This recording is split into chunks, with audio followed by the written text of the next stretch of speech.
Hello, it's Irene and Steve here again. We're back out on the road.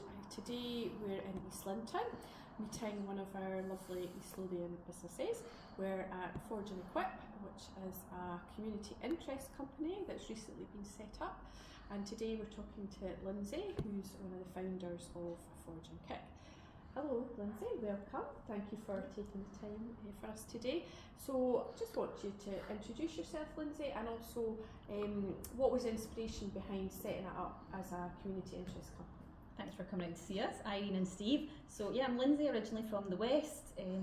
My background is in marketing and events in the third sector. My husband and I have always tried to live and work in quite difficult areas, and that's on purpose. So we've lived in the schemes of Edinburgh, northeast Brazil, but the reason for that is that we really feel that the world is an unjust place to an extent, and we'd like to make a difference in some way. So I think we can all relate to the fact that a small proportion of people have a lot of the wealth, and some people have a lot of opportunities, and others seem to have very few. So as we're Christians, we just saw it as an outworking of our faith, trying to do something based from the skills that we have to help serve others. So in terms of Forge and Equip, Daniel, who's the true entrepreneur behind it, I have to say, he's the welder with all the skills. We wanted to provide something really practical to people who are far from the labour market. So we do welding services and fabrications, but as a means to provide those opportunities to people who've maybe never worked before, or they've had a lot of difficulties in their lives and they just need a kind of flexible, supportive environment where they can train and learn. The reason we went for a kick as opposed to a profit-making business or a charity is because we felt we had to practice what we preach to an extent. So we kind of want to get over that handouts but handshakes to people. So instead of people being passive recipients of services, they can actually come and learn and contribute to society. So that's why we try and bridge that gap of being a bit commercial but also delivering that social impact. Yeah, works great. And the trainees that you have working with you and learning and training with you, do you make items that you can sell? So for because even as a community interest company, you still have to be sustainable, and you still have to keep yourself going. Do you sell the items? Yeah, we absolutely do. So we do a variety of things. Sometimes it's a restoration to a customer's gate, but what we really enjoy doing is being a bit creative with items that would often go to landfill. So we take things like oil drums that are dented, can't be used anymore, and we turn them into benches or barbecues or fire pits, and I think there's quite a lot of value in that. Obviously it's value commercially for us as a business, but in terms of the trainees, they've come in and they've contributed to something that they can ask, well, how much did it cost to make that? And then their minds begin to see the value. Actually, I can work and I can contribute to my family. Yeah, and giving them the skills and seeing the whole project from start to finish, and how much it costs to make it, how much you're selling it, and it gives them all those skills as well. What would you say is the biggest challenges that you face setting up? I think just anyone starting an organisation, it is hard graft. There's some areas that I might be naturally more able in, or my husband, but there's other areas that you don't know so well, so you have to check on safeguarding and those sorts of things. So it just is hard work, but there's support available is the good thing. And I think as a social enterprise as well, the hard part is that balance, especially in the first year of trying to be sustainable but also be credible enough to sort of achieve the finances that you need to get started. So things like opening a bank account was a lot harder than I thought it would be. So it's hard but not insurmountable. Yeah, excellent. And do you find that there's been a lot of organisations out there that you've worked with that have given you that support and helped you? Yes, I often say to people, I think yourself, Irene, was one of the first persons I contacted a Scottish Business Gateway about 18 months ago, and went through the different legal structures, which was really helpful.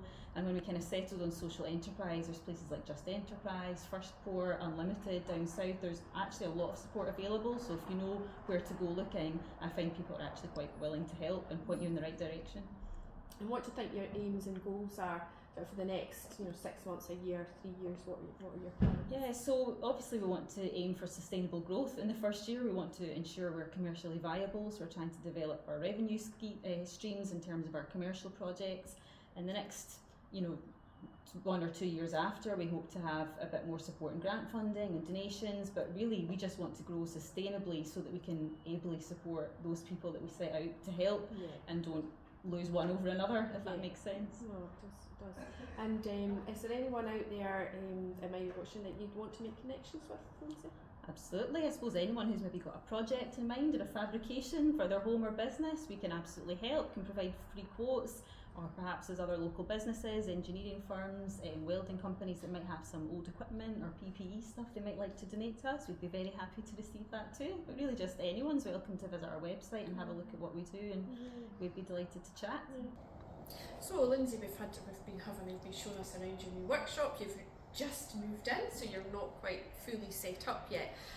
But we wanted to carry on the conversation and sort of talk specifically about why you chose fabrication. Yeah, absolutely. As I said, my husband had a background in welding, but actually when we looked at how we were going to set up a social enterprise, we came across some statistics saying that I think half of the welders we have in Scotland are set to retire by 2027, so there's a shortage coming. There's a lot of skills shortage in the construction sector as well, and yet there's a greater need for the likes of renewable energies. So we feel there's actually a real need, so we're keen to find ourselves in a good place at a good time. Yeah, perfect. And were you mentioning assistant being really supportive as well? Absolutely, yeah. One organisation I did mention is Social Investment Scotland. They run a lot of programmes for people who are sort of start-up or even early idea stage, and there's a lot of support available through them as well, and Social Enterprise Scotland I should say as well, so lots of places that people can go to for help. Excellent. So you've been quite active in coming to our workshops, Lindsay, and the networking events, and how have you found making connections, etc. in these areas? Was that helpful? Absolutely, really helpful. It can be a lonely place starting up. It's not like you've got a massive board and management team, so I think making those connections, meeting people who are just slightly ahead of you in the journey and those that have maybe been there, done that, got the t-shirt, it's really helpful. There's so much learning involved, especially in the third sector, of what's maybe gone well and what hasn't, so how can we contribute something meaningful in the midst of all that? Yeah, excellent. And any tips you'd give to budding entrepreneurs out there, Lindsay? Yeah, I think similarly, if you've got an idea for a product or a service, do your research, see if there's demand for it, and if there is, there's no reason that you can't make it into a profitable business, and if you need a bit of support to do that, it is out there, so you can absolutely go for it. Perfect. Well, thank you very much for your time, Lindsay. It's been great. That's us for today.